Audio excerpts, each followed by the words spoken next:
Hello and welcome to the Django DRF API Query Fundamentals course. My name is Xander. Now this tutorial is part of a whole course playlist available for free on YouTube. For deeper learning, the full course is available for purchase at Udemy. Find all of these resources and links in the video description. Don't forget to subscribe to the channel for weekly promotions, discounts, and Udemy course giveaways.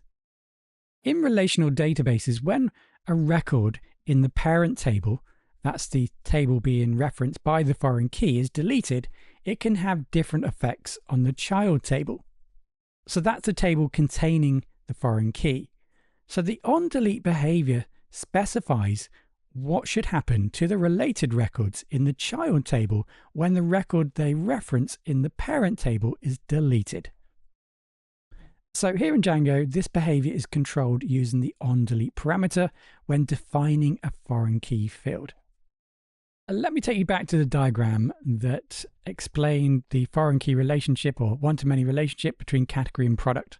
So here we're saying that let's imagine we had this product and category table. We had two products and they were connected via the foreign key in the product table to the category TV in the category table. Now here, the onDelete behavior determines what should happen to these child, should we call these child records, whenever we delete the parent record, which is our category here. So if we were to delete this record, what that means ultimately is that if nothing happened in the products table, we now have products that reference a category that simply doesn't exist anymore. So this data here would become useless in our database. So we want to prevent that from happening, and we do that by specifying the onDelete behavior.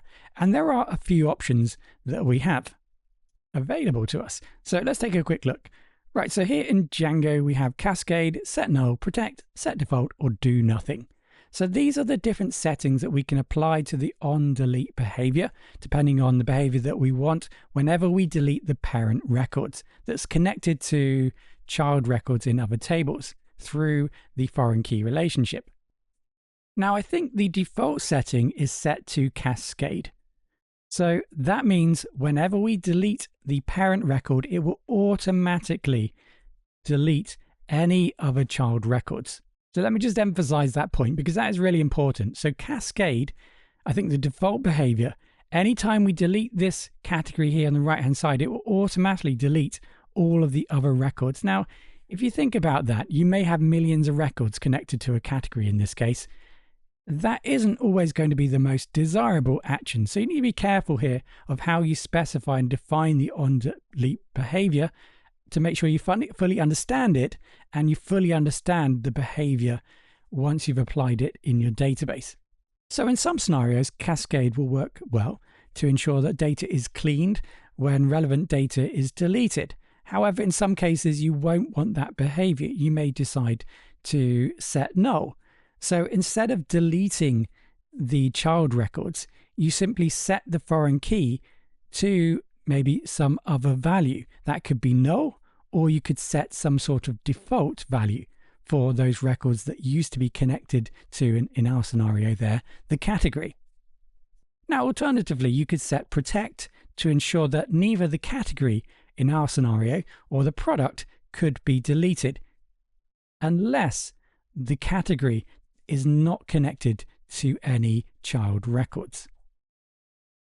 So if the category isn't connected to any child records, we can go ahead and delete it. If it is, we can potentially set this foreign key to some sort of default value or to null.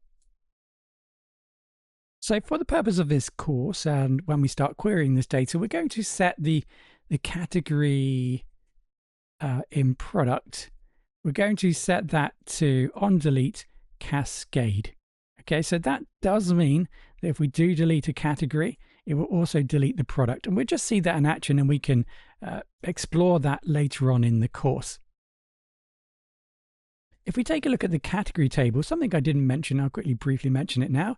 Notice that we have this foreign key, which in actual fact is a self-referring foreign key. So this foreign key is actually connected to the category table referring another record in the category table, thus providing us a way to create a hierarchical structure in the category table. So this type of category here, we're going to set to restrict, so that if we delete a parent category, we don't want it to also delete the child category. So in that case, let's add that field in. You can see this time we set the onDelete to restrict. Now, whereas before the foreign key we've defined in the product here, we've defined the model to which the foreign key is connected to in the product table, here in the category we've defined self to refer to the fact that this foreign key is actually self-referring to the category table, thus creating a hierarchical system to allow us to have subcategories stored in the category table. You can see here in the orders table, we have a one-to-many relationship between users and orders, like the product and category. So let's go ahead and build the foreign key there. So I've now added the foreign key users, which is the one-to-many connection from users to orders. Now in this case, I've set cascade again, which means that if we delete a user, it will also delete any record about orders that they have made. Now, from a business point of view, that's probably not the best case scenario because I'm losing potential data that I need to know about for other legal requirements. So do be careful when defining onDelete behaviors. Understanding the onDelete behavior helps you manage relationships in your database and control how deletions impact the data integrity. So it's important to choose the right behavior based upon the relationship between your entities and the business logic of your application.